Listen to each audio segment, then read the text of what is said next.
El 7 de diciembre de 1965 se llevó a cabo en Roma la última sesión pública del Concilio Vaticano II. El Papa Pablo VI de la Iglesia Católica Apostólica Romana y el Patriarca Atenágoras de la Iglesia Ortodoxa Griega hicieron una declaración conjunta. Se leyó en la Basílica de San Pedro en Roma y en la Catedral de Fanar en Constantinopla. En esa proclama se dio por finalizada la excomunión mutua entre estas dos importantes iglesias, una práctica vigente desde el año 1054.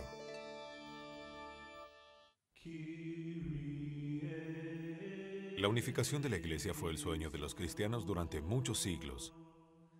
La historia de la religión cristiana es una historia que no solo cuenta con la fe y el esfuerzo conjunto, también padece conflictos y divisiones. Debido a esto y a muchos otros conflictos internos, el cristianismo no es y generalmente no ha sido una sola religión. Los cristianos del mundo no comparten ciertos principios fundamentales acerca de Dios, Jesucristo y el lugar de los hombres en el universo. Si pretendemos entender el cristianismo de hoy en día, debemos estudiar las tres ramas principales de la fe cristiana. Ellas son la Iglesia Ortodoxa, la Iglesia Católica Apostólica Romana y las diversas iglesias protestantes. Incluso esta división es más compleja. Existen comunidades cristianas pequeñas, principalmente en Asia Menor y en África, que han permanecido independientes desde el siglo V de la Era Común. El término Era Común se refiere aquí a los años siguientes al nacimiento de Jesucristo. A través de los siglos, cada una de las tres ramas del cristianismo se ha considerado a sí misma como la única representante de la verdadera fe cristiana enseñada por Jesús. La pretensión de cada una de ser la depositaria de la única fe verdadera no debe alejarnos de la idea de que las historias de católicos y ortodoxos están íntimamente ligadas. Ortodoxo significa creencia y adoración correctas o verdaderas, y consideramos que la nuestra es la verdadera iglesia de nuestro Señor Jesucristo. El nombre de Iglesia Ortodoxa implicaba originalmente que todas las otras comunidades cristianas eran heréticas. La palabra católico significa universal y originalmente implicaba que todos los otros cristianos estaban de alguna manera separados de esta Iglesia universal. Los ortodoxos y los católicos han estado separados no solo por sus reclamos de exclusividad, sino por diferencias en la fe, espiritualidad y en la cultura. Sobre todo, las dos iglesias han permanecido separadas por la afirmación de la Iglesia Católica de que el obispo de Roma, conocido como el Papa, debe ser reconocido como el líder de todos los cristianos. No obstante, la Iglesia Católica y la Ortodoxa son muy similares en algunos aspectos de organización y en sus creencias básicas. Ambas tienen una estructura episcopal, es decir, están organizadas alrededor de un conjunto de obispos. Cada obispo ortodoxo o católico es responsable de una comunidad local de iglesias dentro de un área determinada o diócesis. La vida religiosa de cada iglesia se centra en una liturgia o misa en la cual se recrea la última cena. Para ambas religiones, el pan y el vino son la representación del cuerpo y la sangre de Cristo. La historia del cristianismo no puede separarse de la historia del pueblo judío. Jesús nació en una sociedad hebrea que remonta sus orígenes a la comunidad de esclavos en Egipto. Las escrituras judías cuentan que esos esclavos habían sido liberados por Dios y que, guiados por la ley, Moisés y sus sucesores los condujeron hacia la tierra prometida de Canaán. Los judíos valoraban la memoria de su independencia política y de su grandeza bajo el liderazgo del rey David. Pero durante muchos siglos Israel fue una nación cautiva, primero bajo el dominio asirio y luego bajo el babilonio, persa, griego y por último el romano. Cuando Jesús comenzó su prédica pública, el pueblo judío había estado en espera de un Mesías. Se anhelaba que el Mesías liberara a los judíos del dominio de Roma y que los llevara a un nuevo nivel de devoción en la práctica de la ley de Dios. Jesús fue uno de los muchos predicadores que decían que Dios pronto liberaría a Israel y volvería a reinar en forma efectiva en la tierra. Llamó a Israel a arrepentirse y a renovarse a la luz de esa esperanza. Él es la esencia misma de la cristiandad.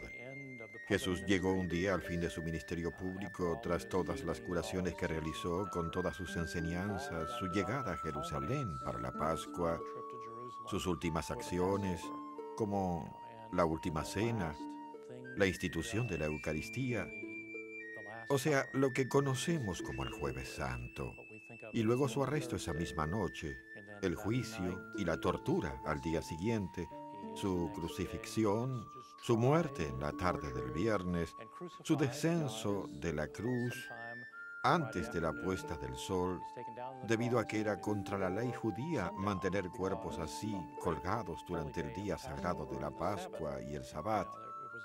Y luego él fue ubicado en un sepulcro y en algún momento posterior a la puesta del sol del sábado resucitó.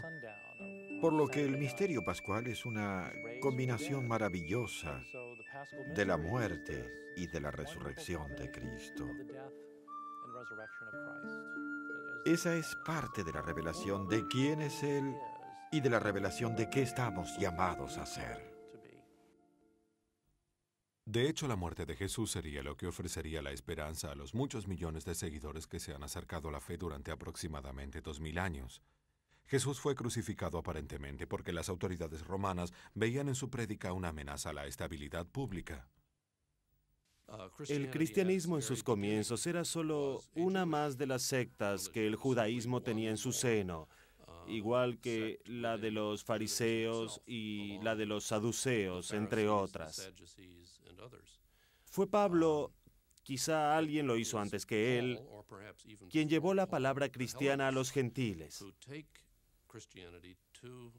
es decir, a los no judíos. La misión de los gentiles pronto encontró a un luchador incansable en un judío de Asia Menor, Saulo de Tarso. Él había perseguido a los cristianos y su dramática conversión se describe en los Hechos de los Apóstoles. Saulo, Saulo, ¿por qué me persigues? Yo soy Jesús, es a mí a quien persigues. Pero levántate, entra a la ciudad y lo que has de hacer te será revelado. Saulo empezó a conocerse como Pablo.